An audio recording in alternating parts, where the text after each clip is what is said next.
Welcome, everyone. I'm really excited to share with you what has become one of my absolute favorite topics. And I hope that you will actually not only enjoy hearing about sleep, but fall in love with sleep. I want you to fall in love with good sleep because it is actually the foundation of feeling good, enjoying those higher values that we're so in need of and so craving today, of feeling happy, feeling energetic, feeling calm, and feeling even loving. So sleep is the nurse of all living beings, says Ayurveda, which is the oldest continuously practiced system of medicine on the planet.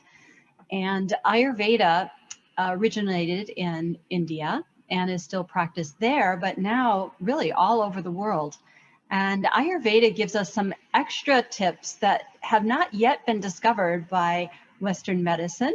And many of the tips that Ayurveda has, an understanding and deep understanding of the body and how it works, have been uncovered just really in the last decade or two. And I would say that sleep is one of them.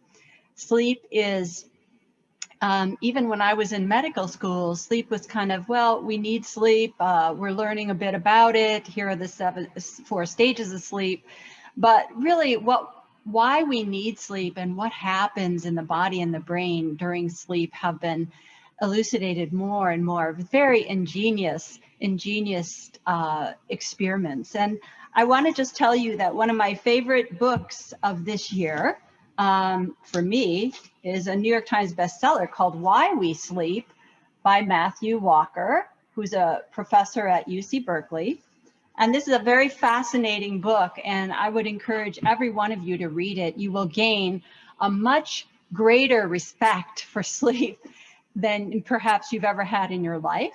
And you will hopefully make sleep more and more of a priority, and to organize your lifestyle so that your sleep is optimal, so that your days are as energetic and fulfilling as possible. So here we have Maharishi Ayurveda, which is Ayurveda, which is consciousness-based, which is originally how Ayurveda came out.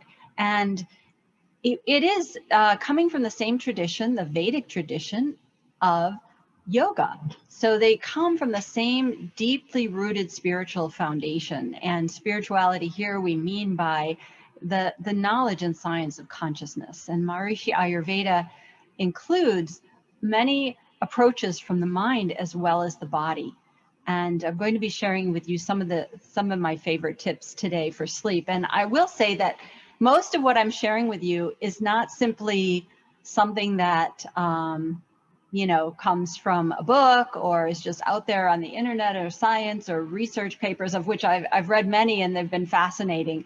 But I'm sharing with you especially tips that I have found over 30 some years of practice with my patients, with myself, with colleagues, that these actually help people, and often will help people who haven't been helped by other things for their sleep, or who are rehabilitating themselves off sleeping pills, or trying to get better sleep because their memory is failing and their sleep issue is part of the problem. So I will share things that have actually worked and maybe haven't been so thoroughly researched, really cutting edge, but I'm sure that they're going to be followed up with more research soon because they're fascinating and they really work. So let's just talk a little bit about sleep.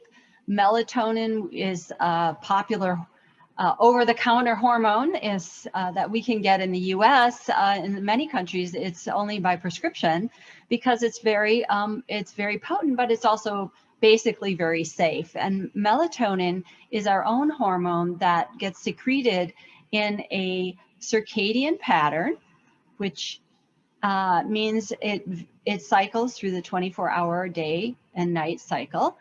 And the pineal gland deep inside the brain produces melatonin, and it starts to be produced in any appreciable amount at about 8 at night.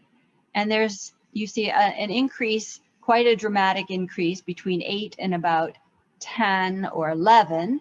And then it really shoots up and it reaches its peak at 2, 3 in the morning. And then it drops pretty precipitously, maybe 5, 6 o'clock, and that allows us to wake up.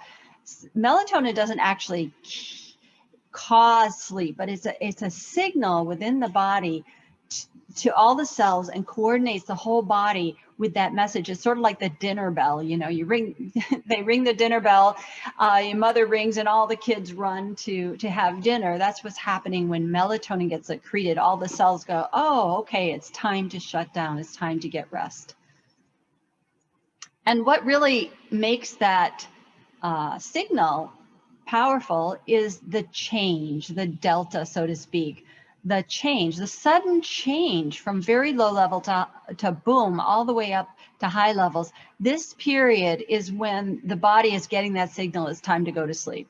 So that's why it's so important. The earlier we catch this wave, then the better sleep we'll have. This is what Ayurveda tells us, and it makes a lot of sense. It hasn't been researched yet that I've seen, but Ayurveda is very clear that we should go to bed early, by 10 o'clock actually, so that we are catching that wave of melatonin rising. Now, an interesting phenomenon, we know that children tend to sleep a lot, especially babies, and but even you remember when you were a teen, maybe an early teen, and when you had summer vacation, you liked to sleep. I remember, I think I slept 10 and a half, 11 and a half hours. I would go to bed at 11 or stay up late reading in bed. And then I got to sleep as long as I wanted. It was like 10 or 10:30. I never got up before then in the summer. And it just felt, it was such deep, deep sleep. It was very important because we're growing as humans so fast in that time of teenage years. And the body needs all that growth hormone, which is secreted in those deep stages of sleep. So, Dr. Lonsdorf, excuse me, are you referencing a PowerPoint slideshow right now that we should? Yeah, absolutely. Well, thank you very much for reminding me to share my slides. Okay, well, this was, melatonin being secreted in here in the hypothalamus, and here circadian melatonin levels. We have low in the during the day is low, and then this is the rise, the sudden rise from 8 p.m. to about 11, and then spiking up here in the middle of the night high, and then dropping off in the morning. And here's the sudden change in our melatonin level, and that's what triggers this sleep. But we see here that melatonin is secreted at high levels. This is like blood levels, up until we're 18, 20, and then it pretty rapidly drops off. 30, 40, 50, oh my gosh, 60s and 70s. It says older people produce negligible amounts of melatonin. Now, I'm not absolutely sure about that. I think some people have a really wide, this is research on the average large groups of people, but there's still individual variation. And I think that a lot of poor sleep with aging is also sleep abuse. Most people have worked very hard, they've raised kids, they've had a lot of disruption to their sleep, and maybe they don't have the best sleep habits, or they're actively doing things that disturb sleep. I wish I could say those were mostly exercising too late, close to bedtime, but more likely it's drinking too much alcohol in the evening, or it's staying up late on the computers, or etc. So we're going to talk about what things you can do to really enhance your sleep. And here's some more about not only seniors, but anybody. One of my patients presented with hyperthyroidism as insomnia. That was the only symptom that she had, and we discovered it was due to hyperthyroid. So you want to get checked out if you're having unusual sleep problems. Also, depression and anxiety, well-known causes of sleep problems. Even medications that people take, sometimes allergy medications or asthma medications or ADHD medications, they can disturb sleep. onset of brain deterioration, such as in dementia, and then most likely for most people, just poor sleep hygiene habits, which means there's hope. We can change those and our body can start sleeping deeply again. So there are sleep stages, 4 different stages, and we go through those stages in succession. Stage 1 is the light sleep, and then stage 2, a little deeper sleep that takes us into and consolidates sleep so that we can go into these deeper layers of stage 3 and stage 4, which are very rejuvenating for the body. And we cycle through these about 4 to 5 times through the night, but in the later night, we don't get that deep sleep. That deep sleep is greater in the early hours of sleep. So you see the first 3.5 hours or so, we have a lot of this deep sleep, but in the later hours, much less. In fact, in the last 2-3 hours or 4 hours of sleep, maybe 3 hours, we don't even get any of the deeper sleep, but we get a lot of the REM sleep. And REM has its own value, which we'll be looking at.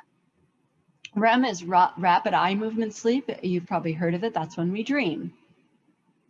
And these are all identified on the basis of what the electrical signals in the brain are showing. And here we capture that in an EEG recording. And we see these big slow waves. That's during the deep non-REM sleep. And then REM sleep, very fast, and awake, very fast. Those are kind of similar, but we know the body's, this is a kind of illusory reality that we experience. So we cycle through those, and REM revitalizes memory, but it also does a lot of other things we'll look at. So stage 1 we start in, then we go to stage 2, we get more deep into sleep. Stage 3 is that growth hormone, which the movie stars pay thousands of dollars a month to inject themselves to stay young and vital and look great. So we can have our own infusion of growth hormone the more of that deep sleep we get, which is another reason why Ayurveda says you want to get that first third of the sleep during the early part of the evening. Go to bed by 10 o'clock, and it predicts you will have more deep rejuvenating sleep. And that has to be tested, but it's a fascinating concept. And everything else I've seen that Ayurveda said that was tested ended up being true. So I think we need to do that research. But you can do your own research by starting to go to bed earlier and seeing how refreshed you feel in the morning. And if indeed you feel that you look fresher, you feel better throughout the day. So this deep non-REM sleep is also really critical for consolidating memory and taking the new things you learn during the day and putting them into the longer term memory. It also is important for tissue repair as athletes, or you're starting to lift weights to build your lean muscle mass. You need that for tissue repair. It's also really important for your immune system. We create new brain cells are stimulated from that growth hormone secreted in deep sleep. So it's important for keeping our brain and our memory system young as well. Now, REM sleep, rapid eye movement sleep, is fascinating. We get paralyzed during that time. Our muscles don't move, so we don't act out those dreams in most cases if we don't have a sleep disorder. But magic of REM, it dissolves emotional stress. That's what they've discovered, that it has a very important role to play in our mood regulation, So it also fosters creativity. We know famous examples like in chemistry, Kekule dreamed of a snake biting his tail, and that's how he discovered that the carbon molecule, or that was a ring. It was a ring-shaped molecule. So these things, there's a lot of integration of much diverse information that can occur during our REM sleep. It's really fascinating. And the last thing I wanted to say, if you remember, when we go back here, we look at, there's much more REM sleep in the late stages. So if maybe you go to bed early, but you have to get up, or you get up at 3:30 or 4 in the morning. Well, you're going to miss like half of your REM sleep. And this is an important time and for making the brain ready to take in new information the next day. Turns out that during REM sleep, we actually clear the cache, so to speak. We remove from the temporary memory storage. We actually kind of erase and remove what was learned the day before. It's like what was important got stored in long-term memory through the earlier stages of sleep, the non-REM, and then in the morning during that REM sleep, you have to kind of clear. It's like your desktop. You worked all day and you opened all these files and you had it filled, and then you used all that information and maybe you learned a lot. But then the next day, in order to open up new files and learn new stuff, you got to close all those old files. You got to clean your desktop and your kind of immediate memory on your computer. So don't cut your morning sleep short. This is they're learning this with teenagers because they often don't get enough sleep, and their schools start too early for them, for their biorhythm, and they are not in optimal state for learning. Also because they haven't really fully prepared their brain. And another thing is alcohol. Alcohol interferes with REM sleep, as do many sleeping pills. So alcohol may help people fall asleep. So often people say, well, I need my nightcap or I need my glass of wine so that I'll fall asleep. But it's really not helping your sleep after you go to sleep, because sleep is lighter. One tends to wake up more often. And also it interferes with this REM sleep. So it means the next day you're going to be more stressed because you didn't get rid of all your emotional stress through good dreaming sleep.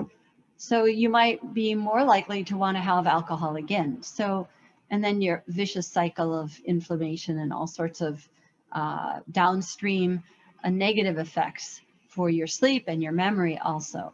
So there are other tips that I'm going to share of how to get to sleep without having that kind of side effect. So here we have sleep deprivation and weight. I mentioned basically we need to sleep enough to maintain a healthy weight. It might seem kind of paradoxical. Well, if I just sleep less and I'm active during the day, I'll burn more calories.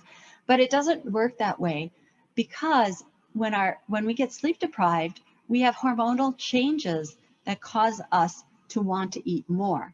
So we get more the hunger hormone, less of the satisfaction hormone. So we have to eat more to feel satisfied the next day. And that leads to weight gain. And also it activates our sympathetic nervous system. So we're more stressed during the day and our cortisol is higher. And cortisol also itself drives more hunger and weight gain. So getting enough sleep is really critical to keeping our weight under control and also keeping insulin resistance in check. We want to make sure that we stave off diabetes, and getting enough sleep is one of the approaches. I think we'd all like to sleep like a baby, right? Except the saying goes, unless you have a baby, you think that sleeping like a baby is great. But anyway, this little baby is obviously very deeply restful, and that's the kind of rest we want to have. And it is possible. I've worked with people who have rehabilitated their sleep from 4 or 5 hours, crazy lifestyles, chasing around the globe, and ending up with near Alzheimer's and dementia from it. I'm thinking of a patient in her mid to late 60s, and she had to stop work, but she took sleep and many other things in her lifestyle totally seriously, and she over 2 to 3 years rehabilitated her sleep, and now she sleeps 7 to 8 hours, and she has her memory back. So it can be an extremely important part of staying youthful and keeping our brain intact. So one of the things that's important is light. Light regulates. We saw in that early slide how the light was coming into the brain. And that light entrains and triggers the melatonin suppression during the day. And then when light drops off at night, then melatonin is able to come up. It's a signal. But there are, with the advent of the electric light, that alone has been harmful or dangerous for our good sleep, because we tend to stay inside during the day. So we're not getting that bright light during the day that really gives our brain the message that, hey, it's daylight. And then at night, there's not that big contrast because we are in brightly lit rooms. And that suppresses melatonin. And not only that, but in the past 20 years, we're on computers and phones with this high in blue light. And now there's the type of light bulb, the LED lights that are high in blue light. And that blue suppresses melatonin, as does bright light. They both have their own independent effects. So here are just some of the things I just wanted to suggest as tips. Here's a night light. See how beautifully golden glow that light is. You want to get warm toned light bulbs, and you want to keep the lights down at night. These are actually a pair of glasses that look a lot like one that I have, and I do wear these at night because I do stay on the computer until 8, 9, 9:30, until right up to bedtime most of the time. But I having very good sleep these days, and these are part of the formula, not the whole thing, but it's part of the formula. And you can also get, as you know, you can get apps that will allow you, and sometimes are built into the computer. You can select that after like 8 at night, you have this golden light coming from your computer or your phone, or the backlight of the phone goes to black. So you're not so disturbing your brain and your melatonin secretion. So here is just a picture of the dotted line is green light. And this is plasma melatonin. So we see in green light, there's no suppression. The melatonin is nice and robust, but with blue light, it dramatically suppresses the melatonin. Do you need a bedtime?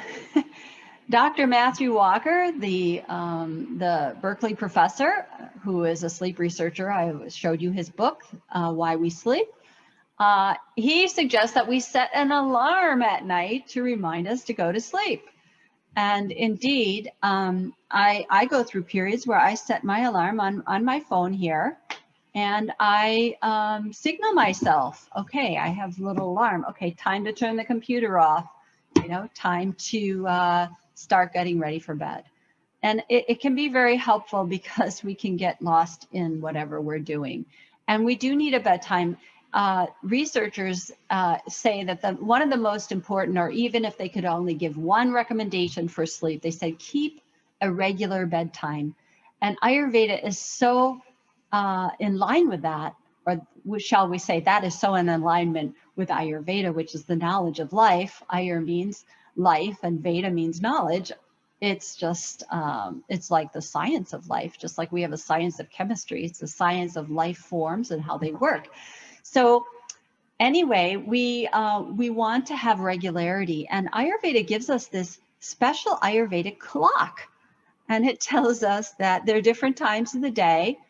Through the 24-hour cycle, we cycle through 3 different periods twice. So every 12 hours, we go through what we call dominance of a certain system, a super system of the body called the doshas.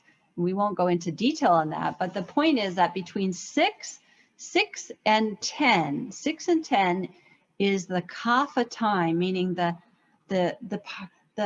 rejuvenating part of the body, the rebuilding, the restoring, the fixing, the repairing. That is the time that the body is most doing that. So if we can go to sleep during that, and remember, that's when melatonin starts coming up at 8 o'clock and then starting to really peak by 10 o'clock, we want to catch that wave, and then we'll have the best, deepest sleep. So we want to have that regularity, go to bed by the end of kapha time by 10, and then get up by the end of vata time by 6, and we'll have a lot more of that natural alertness and freshness in the body. Because we are part and parcel of this universal, the universe and our solar system and all the cycles within it. And they influence our hormones like melatonin and all our hormones, especially women, the menstrual hormones, the whole reproductive cycle. And we have seasonal rhythms as well, which is another fascinating topic. So here are some Ayurvedic tips for better sleep. Putting a little oil. Oil has magical powers for calming the nervous system. And there's research on that. It actually, sesame oil, for example, applied to the skin has been shown to protect the nerves. And oil poured gently on the forehead lowers the sympathetic tone. It increases the parasympathetic. And here, oil. Ayurveda says put a little oil, a little coconut oil ideally, on your bottoms of your feet at bedtime. Bottoms of your feet and your top of your head and your ears. You don't have to do your whole hair. That takes a lot to get that oil out in the morning. But just rubbing some into the scalp. You rub a little coconut oil and then you just rub it under the scalp like that, and on the ears, maybe the neck, the feet and the ankles. By the way, Ayurveda says that'll help prevent, problems with your feet and ankles. And interestingly, we're going to talk a little bit today about sleep in the 21st century and the extra challenges we have now. We've talked about light. We're going to talk about something else. We're going to talk about electricity, actually. So oil, it turns out, this is fascinating to me because, and it can be fascinating to you because you can try this and see with your own body as the kind of instrument of experimentation. So you can put this oil on, and at night, if you feel like you're having trouble going to sleep, and maybe you're kind of wound up, or maybe if you're certain types of people are prone to get, like if they traveled or they did a lot of exercise or work, kind of, they might feel agitated or like their nervous system is a little bit buzzy. So putting oil on the body, on the skin, can immediately calm those nerves. And all of a sudden the whole body feels smooth instead of feeling like jittery or agitated. And the head and the feet are the most important, Ayurveda tells us, because they're like the whole body is connected through the feet and represented in the feet, and then the head, of course, with the brain. It's the source of all this nervous system activity. So, and it turns out that oil is a good insulator. It does not conduct electricity because it's not polar. So we don't have to go into the chemistry of that, but it doesn't conduct electricity. And our nerve endings are, all this nerve activity is electrical activity. And what we're just kind of really seriously calming the conduction down. We're just settling the nerves physically through applying the oil. Very, very immediate effect that you will feel. And this is how it works. And it's a very ancient recommendation. Now, another recommendation Ayurveda has is for this light. It turns out that when we have light in the morning, it especially helps give us that predictable melatonin rise in the evening. It supports increased melatonin production at night.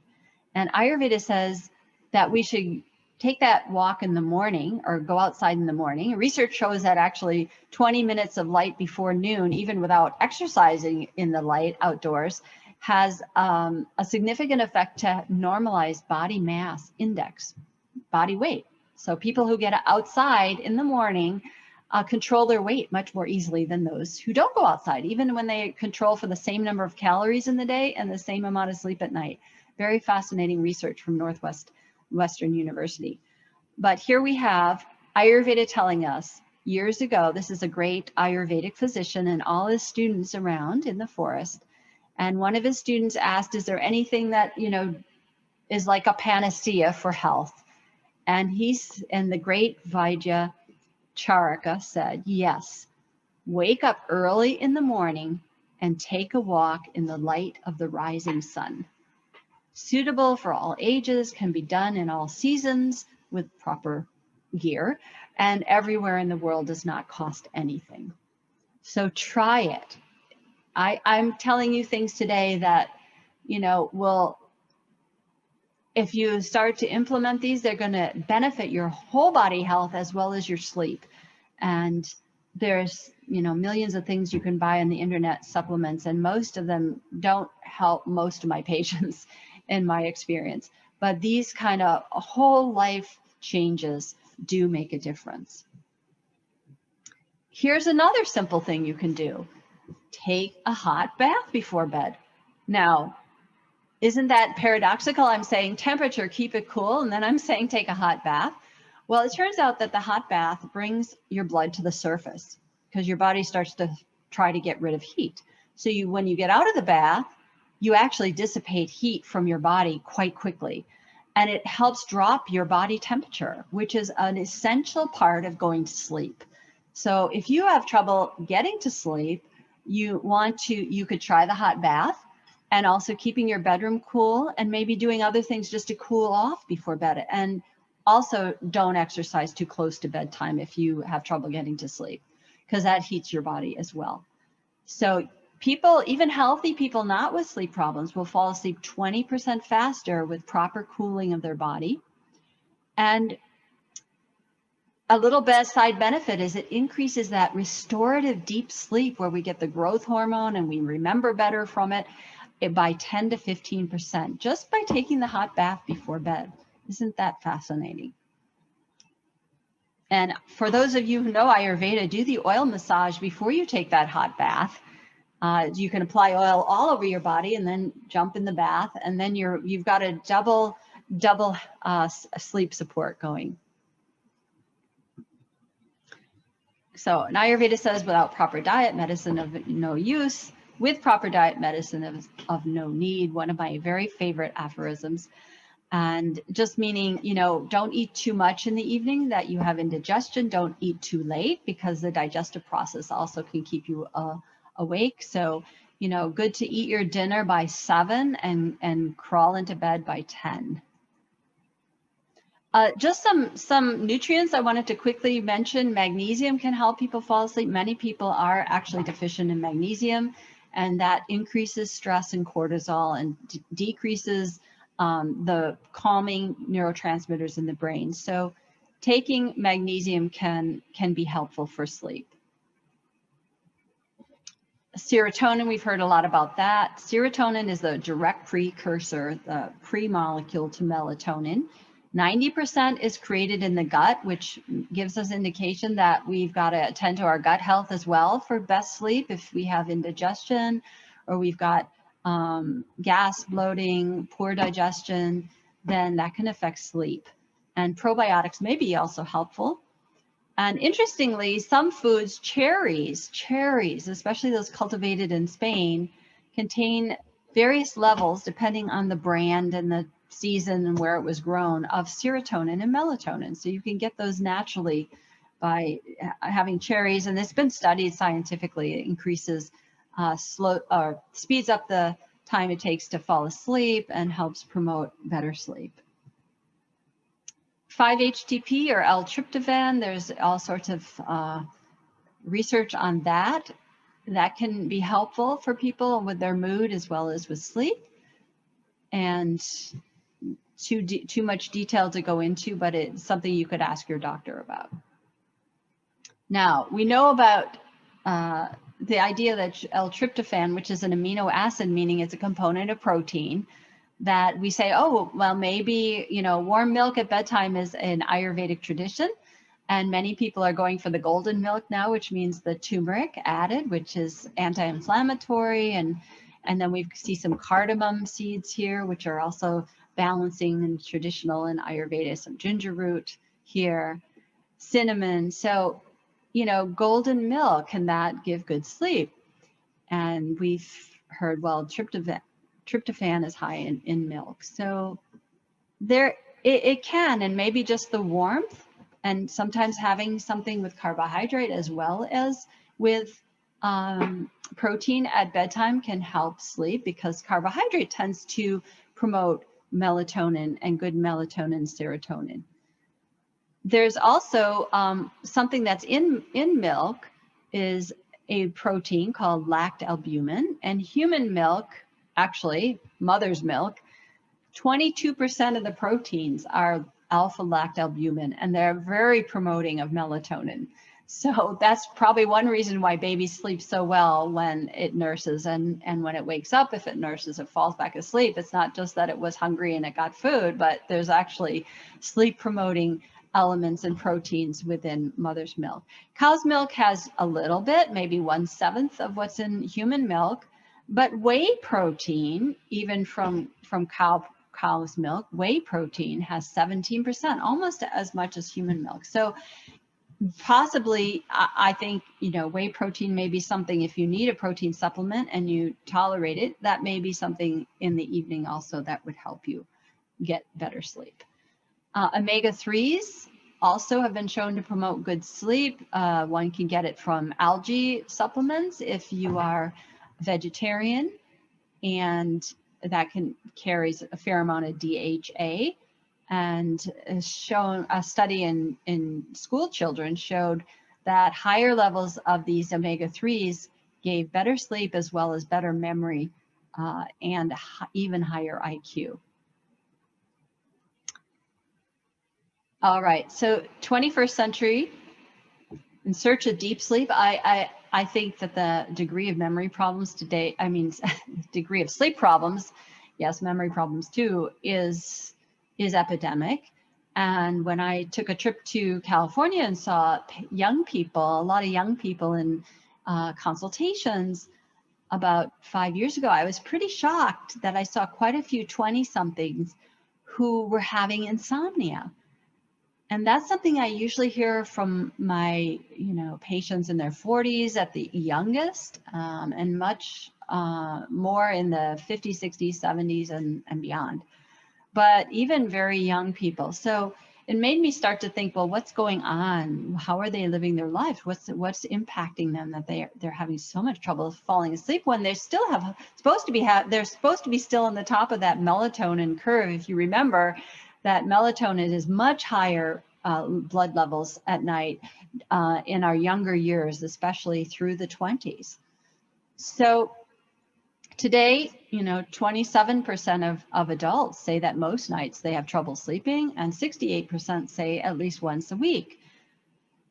Actually, the Gen X women who are in their 40s to 55 are the least likely to get at least 7 hours of sleep these days, maybe because of hormonal changes and many other demands. So I wanted to bring up something because I have recently found in 2 patients that this electrical grounding actually made a difference with their sleep.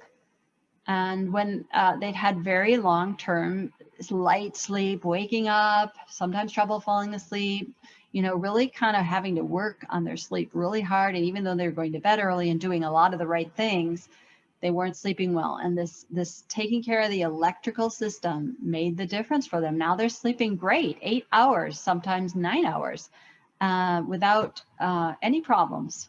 And that was within about a month. So what is electrical grounding? Well, here's just one study. It was an initial pilot on 12 adults, and it measured their blood cortisol levels and also their reports of their sleep. And sleeping on a mat that was plugged into the wall with a grounding cord to pull electrons off the surface and off the surface of the body was used. So they slept on top of this mat with a sheet over it. So it was fine. It was comfortable, not invasive. And it reduced their cortisol at night. Now, cortisol and melatonin are in direct opposite correlations. So when melatonin goes up, cortisol is going down. So cortisol is at its lowest at that 2 and 3 in the morning when melatonin is at its peak. And then melatonin drops to nothing in the morning practically, and cortisol rises. So having less cortisol at night is a good thing because it means we're going to have better melatonin. Now, this was a very convincing study to me, very fascinating. it was published in a very reputable journal called Neonatology. Neonatology is newborns.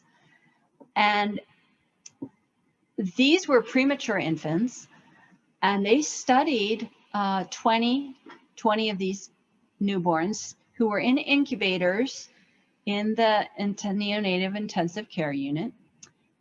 And these little babies are very sensitive. I mean, they can experience a lot of stress, and that stress can cause a very dangerous condition called necrotizing enterocolitis. Like their inside of their gut gets inflamed and actually can die off. That's very something very important that they're trying to avoid. So they were very motivated to think, how can we reduce stress on these little sensitive beings? And they went and they measured, and they saw that they found that there was actually high EMF inside the incubator. Not so much out in the room, but inside the incubator, because they were hooked up to all these different machines. And on the skin of the babies, there was a measurable 60 hertz fluctuation of electrical current, which is what, is coming from our outlets here. We have 60 hertz alternating current. So then they measured how high that was. They quantified it. And they found that the higher the skin voltage, then, well, what they found, they measured it, and they measured that and compared it to vagal tone. VT is vagal tone, and that means like how much fight or flight activity is going on. Is the baby relaxed or is the baby stressed, basically? And what they found is high levels of this skin voltage were associated with stress, with low levels of parasympathetic activity, vagal tone. They were, on the contrary, high skin voltage, high stress.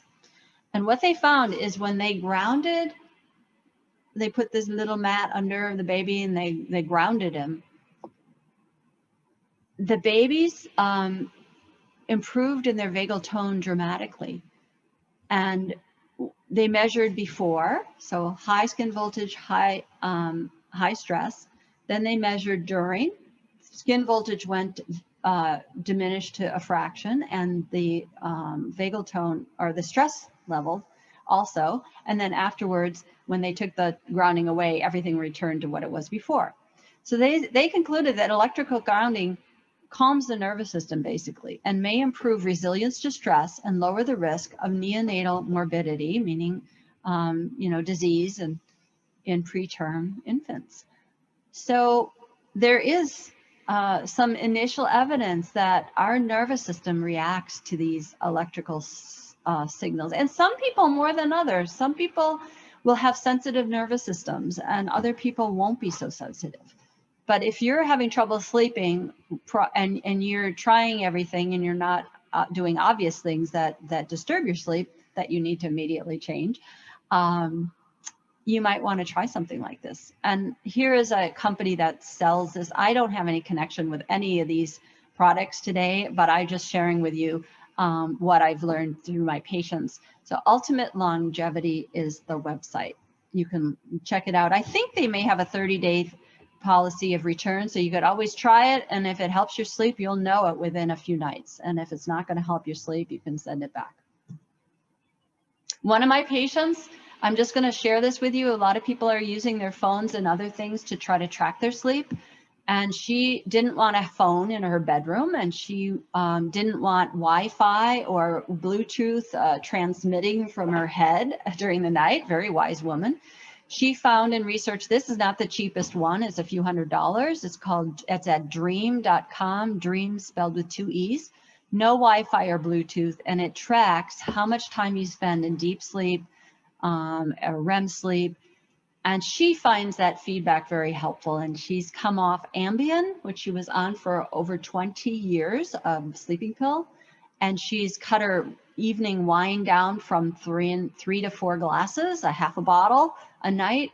Now she's down to like 1 glass or 1/2. She's going to get off it entirely, but she's been working on this. She's on a low carb diet, got off all her sugar. In February, I guess that was the blessing of COVID for her. She just started to take her health really seriously. She's lost 25 pounds and she's starting to sleep well. And she was so excited the other night because she got an hour and a half in deep non-REM sleep, which she had not been getting virtually any before that. So she's on her way to real rejuvenation. Now, here's another thing you could think about. In Stapatya it's called, it's the science of architecture in the Vedic tradition of yoga. The recommendation is to make your house as natural as possible. I don't think they had electricity back then, about 5,000 years ago, unless that knowledge got lost and Edison rediscovered it. But what would be recommended now is that your bedroom can be on a separate circuit. Some people building houses according to that architecture have a little switch in their bedroom. They turn it off and it turns off and it cuts off all the power to the circuits in their bedroom while they sleep. And I have at least one patient whose sleep dramatically improved within the first night when he started to flip off this switch that was to his bedroom. And so right before bed, he goes over to the circuit box and he flips the switch. So the power is off in his bedroom. If you need something in your bedroom, you really need something, you could probably do an extension cord from a plug just outside your bedroom and then have something in there. But this is the ultimate unplug, is you just get rid of all the electricity. And the last thing I wanted to share with you is my favorite sleep herbs. These are products of Ayurveda, Maharishi Ayurveda. There's a website, Maharishi Ayurveda Products International. It's called MAPI. I'll show that link in a minute. But they have 3 products that I've been using in my practice for over 30 years. Blissful Sleep actually has research on it. And similar to a hot bath at night, you take Blissful Sleep at bedtime. In a pilot study done at UC SD, they discovered in 25 healthy people, even though they didn't have particularly sleep problems, they fell asleep 17 minutes faster on average with Blissful Sleep. So that's pretty significant. Stress-free mind. In my experience, this is a good one. If you wake up in the early morning hours, 3, 4 o'clock, can't get back to sleep, I recommend chewing it up so you don't have to deal with something getting stuck in your throat in the middle of the night. But just chew a couple of these stress-free mind, and most of my patients are finding it helps them get back to sleep 4 out of 5 nights or something like that, even within 10, 15 minutes. It just relaxes the body. It has bacopa and Brahmi and go to Kola and ashwagandha and other herbs. And the combination, Ayurveda says the synergy of herbs together is what's especially potent. And this is a very powerful synergy. And it uses fresh squeezed juice from fresh herbs. It's not only dried herbs. Stress-free mind and stress-free emotions are special formulas that use fresh squeezed juice from the plant as well, which adds extra power. Stress-free emotions, most amazing product that I know to calm emotions. If you're going to go to bed and you're wound up because of something that happened at work or something someone told you or something on the news or something, and there's a lot of somethings these days, you might want to just take 2 stress-free emotions. And I have a feeling for people who wake up early in the night, like maybe they go to bed at 10 or 11, but they wake up at 12:30 or 1. Well, that's Ayurveda tells us the pitta time. So that's the time you want to have calmed your emotions. You could take stress-free emotions then, but I think you just take it at bedtime, and that will probably help you sleep through that pitta time, which is 10 p.m. to 2 a.m. So mapi.com is a place for those herbs. And you can also visit my website. Handling your stress and optimizing your digestion are also key to improving sleep. So at drlonsdorf.com, or if that's too hard, it's Dr. Nancy Health, HEALTH, drnancyhealth.com. You can take a quiz and you'll learn about your stress type according to Ayurveda and your digestion type. And then you'll get a tip each week for about 6 weeks that you can slowly integrate some changes into your life based on your own type, your own way of being in balance.